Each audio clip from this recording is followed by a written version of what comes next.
Gracias por continuar con nosotros. Y Marino, en la noche de hoy nos llenamos de orgullo y nuestros seguidores se llenarán de información económica, pues contamos con la presencia de Israel Abreu, un joven economista, Sí. pero además director del, ¿cómo que es? Director del de la Comisión Económica del Partido Revolucionario Dominicano. Así es. Que me imagino yo que nada más por el papel de oposición tendremos muchos datos, ¿verdad? Interesantes para que la población sepa.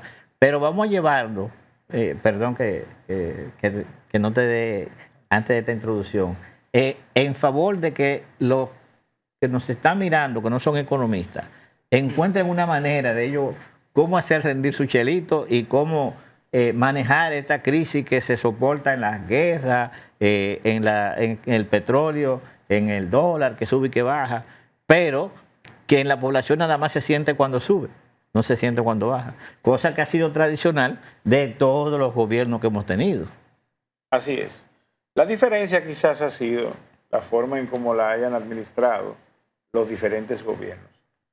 Sin embargo, yo creo que ya la gente está sumamente claro de lo que real y efectivamente está pasando con el tema de los combustibles de manera específica. Ya todos tenemos acceso a ver en cuánto se está cotizando el petróleo TWTI. Estamos hablando del Texas, del West Texas Intermediate. El hecho es que ya todos sabemos que los precios de los combustibles están sumamente baratos en todas partes del mundo.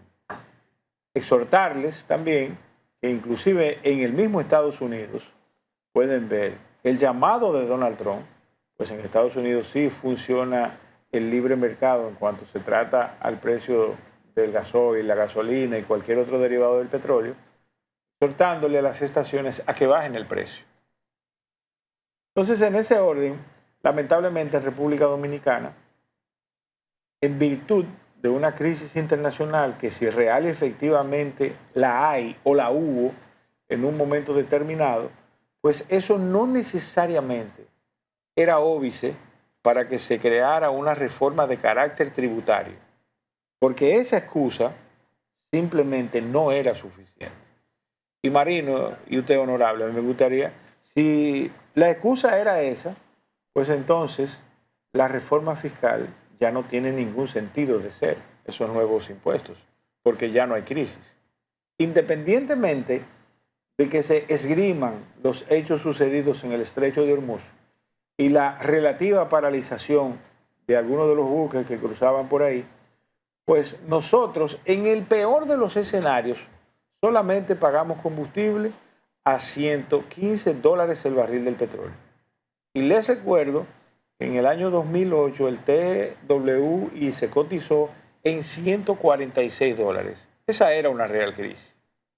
En ese momento, esa crisis del petróleo se sorteó por un acuerdo que firmó el presidente Leonel Fernández, a la sazón, el año 2005, con el fenecido expresidente de Venezuela, que estaba antes de Maduro. Chávez. Exactamente. Hugo Chávez. Inclusive en ese momento se le criticó bastante porque esto iba en contra de los intereses norteamericanos. Pero aún así, Leonel Fernández tuvo la visión, obviamente una visión internacionalista, la cual procuraba una integración regional promovida por Chávez a través del acuerdo de Petrocaribe. Lo firmamos y logramos sortear esa crisis en ese momento.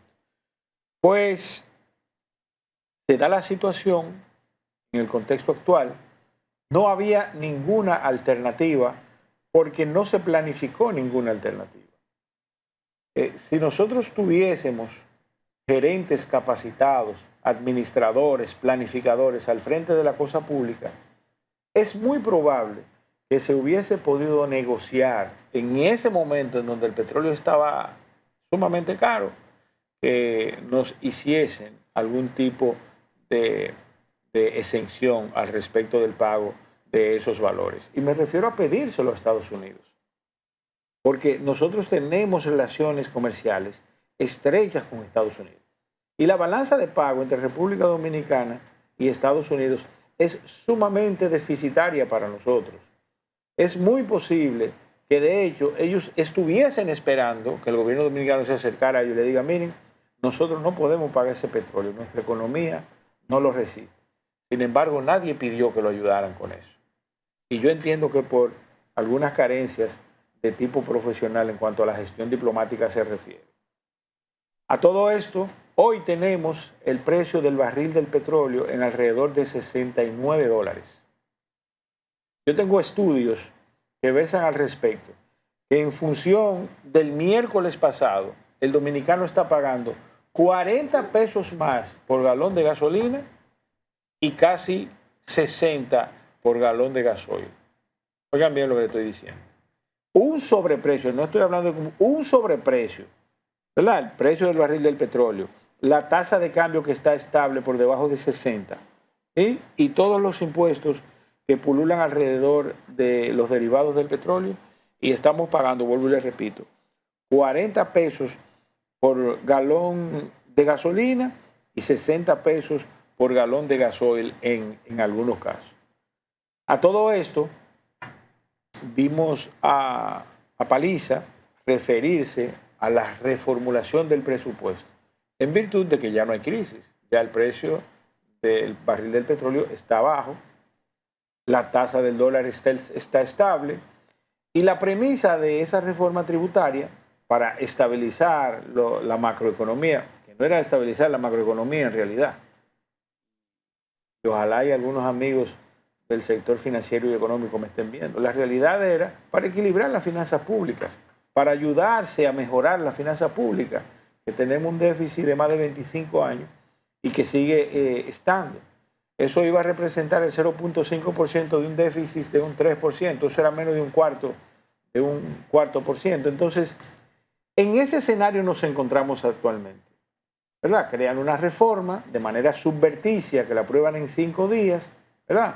Afectan la canasta básica familiar, aumentan los precios de los combustibles y sería bueno que usted sepa que cada plato de arroz que usted lleva a la mesa, usted está pagando el galón de gasoil o gasolina que costó llevar ese plato a su mesa. Cuando usted va a la farmacia, en ese medicamento también va el galón de gasoil o gasolina que le permitió que ese medicamento llegue hasta su casa. Cuando usted solicita los servicios de salud o los servicios de educación, cuando usted se transporta, no necesariamente en un vehículo propio, en un Uber, en un motoconcho, en una guagua, en lo que sea, usted está pagando ese alto precio de los combustibles. Lamentablemente decirle eso porque la gente cree que solamente se va a ver perjudicado el que tiene vehículo. Bueno, pero hay algo. A mí me gusta ese programa con Marino. Marino es incisivo. No, ayúdame en esto. Tú hiciste un análisis macroeconómico. Vamos a la micro. Yo veo que el país se está llenando de supermercados. Cada 1 kilómetro hay un supermercado. Grandes edificios. Construcciones más para ricos que para pobres. ¿De dónde sale entonces ese dinero? Porque ciertamente la gente se queja de los costos altos. Y bueno, dice, no hay dinero. Sin embargo, tú vas al malecón, tú vas viernes, sábado y domingo y tú ves que no caben los vehículos. ¿Circula o no dinero? Y entonces, ¿de qué tipo de crecimiento estamos hablando? Mira, en República Dominicana, primero la fórmula del cálculo del Producto Interno Bruto que se hace por 3 tipos, ¿verdad? Por el consumo y por el precio del poder adquisitivo. El consumo simplemente, tú consumiste $10,000 y eso es lo que se calcula. En República Dominicana se estima que cada dominicano gasta $12,000. Ahora, el otro tipo es, por ponerte un ejemplo, con ese dinero, ¿cuántos celulares tú puedes comprar hoy? ¿O cuánto pudiste comprar ayer? Es el precio de paridad del producto. Entonces, ese obviamente es más eficiente, Porque si en términos absolutos tú hoy ganas $100 y mañana ganas 200, pero solamente puedes comprar un celular, no hubo tal aumento. ¿Me hago entender? Entonces, en el caso nuestro, que lo que llevamos es gastos de consumo independientemente del poder adquisitivo de los bienes, el precio de paridad de los bienes es como se llama, ¿verdad? Entonces, resulta que hay un desequilibrio en la fórmula del cálculo del Producto Interno. Eso es lo primero. Esas son las distorsiones que tiene nuestro Producto Interno Bruto. Eso es lo primero. Y actuamos sobre la premisa. Yo me imagino que los muchachos que me están viendo detrás de la cámara estarán diciendo, ¿y dónde están los $12,000 al año mío que no me lo han llegado? Otra pregunta, cada vez que tú dices que cada dominicano gana $12,000. No todos. Hay alguien que se está preguntando por ahí, que nos está viendo. Bueno, pero yo no estoy ganando $12,000. Bueno, el hecho es que eso es lo que dice el PIB, que cada dominicano gana $12,000 al año. ¿Qué resulta de eso entonces? Que ese dinero no necesariamente se reparte de la forma más adecuada posible. ¿Cómo se reparte desde el punto de vista económico de la forma más adecuada posible? Con pleno empleo. Pleno empleo, además, bien pagado, bien remunerado y que dignifique. Porque la dignificación produce un efecto social y psicológico que promueve el consumo y el ahorro, que son dos formas de gastar. El que ahorra lo que está haciendo es postergando un gasto. Pero resulta que mientras ese dinero está guardado, alguien lo usa a título de préstamo para invertir, para comprar o para gastar. Y eso entonces forma parte de todo ese desenvolvimiento que se da en la economía nacional. Entonces, sobre tu pregunta, de manera específica, esos grandes moles, esas grandes tiendas a las cuales muchos dominicanos tenemos acceso, si tú te fijas, tienen el mismo componente. Zonas de alta densidad poblacional, primero, donde ya previamente se hizo un estudio de factibilidad. No, es muy poco probable que tú veas, a menos que sea por una mala gestión administrativa de los propietarios del supermercado o de la supertienda, que desaparezca, porque se hacen los estudios de factibilidad y viabilidad. Eso no es como en el gobierno, que te hacen una calle por donde no va a pasar un alma. Entonces, son normalmente rentables, se mantienen en el tiempo. No obstante, en algunos casos, nosotros no estamos preparados para eso. Y me explico. Hay una economía de subsistencia, por ejemplo, en las Américas, que ustedes han cruzado, me imagino, han visto muchísimas tiendas grandísimas por ahí.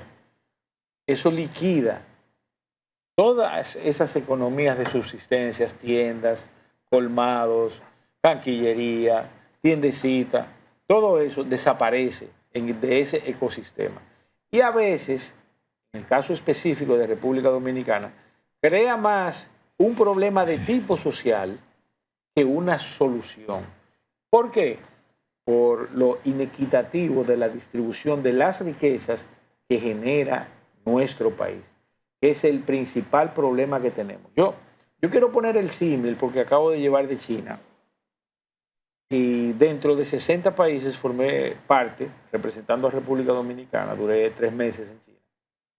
Y a mí me decían la cara del capitalismo. En muchos países de gobierno, socialistas y eso, y yo voy como uno viste aquí normalmente, de traje, camisa, corbata, bueno, y me decían la cara del capitalismo. A todo esto, la cara del capitalismo, en su estructura de pensamiento, nunca tenía que yo iba a ir a China, porque soy un capitalista y soy un demócrata. A pesar de que hago negocios con China, lo que pasa es que yo no tengo que ir a China para hacer negocios con ellos. Bueno, pero tengo esa oportunidad. Participo en un concurso para una beca y gano. Llego a China. Y de lo que se trata, el programa que fue en la Universidad de Pekín, es de entender China, Understanding China, 2026.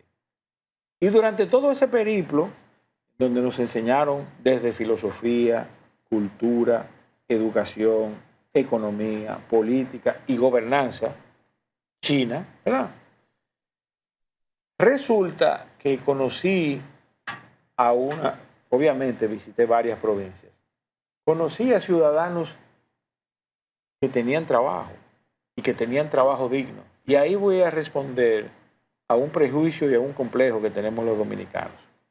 Conocí gente contento que trabajaba dignamente y que era bien pagado, que gastaba y estaba en disposición de emprender con lo que ganaba, ahorraba para emprender.